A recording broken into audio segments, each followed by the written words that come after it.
আসসালামু আলাইকুম। হিজরি টিভি বাংলাতে আপনাদের সবাইকে স্বাগতম। নামাজ আল্লাহ তাআলার বহুত বড় এক নিয়ামত। নামাজের কারণে দুনিয়া এবং আখেরাতে সব জায়গাতেই মর্তবা বাড়ে। এই ভিডিওর মাধ্যমে আজকে আমরা জানব কিভাবে নামাজ পড়ার কারণে শহীদের আগেও নামাজির বেহেশত লাভ হয়ে গেল। চলুন ভিডিওটি শুরু করা যাক।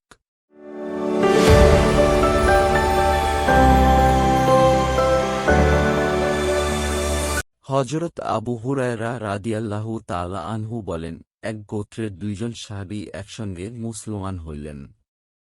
তাহাদের মধ্য হইতে একজন জিহাদে শহীদ হইয়া গেলেন আর দ্বিতীয় জন 1 বছর পর মারা গেলেন।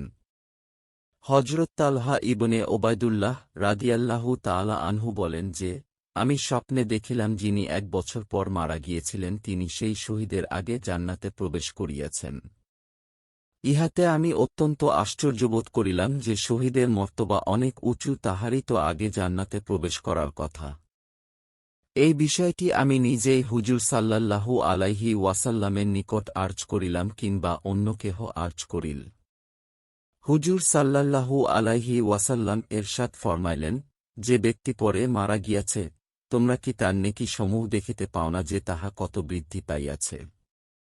1 বছরে তার পূর্ণ একটি রমজান মাসের রোজাও বৃদ্ধি পাইয়াছে এবং 6000 রাকাতের অধিক নামাজও তাহার আমলনামায় আছে।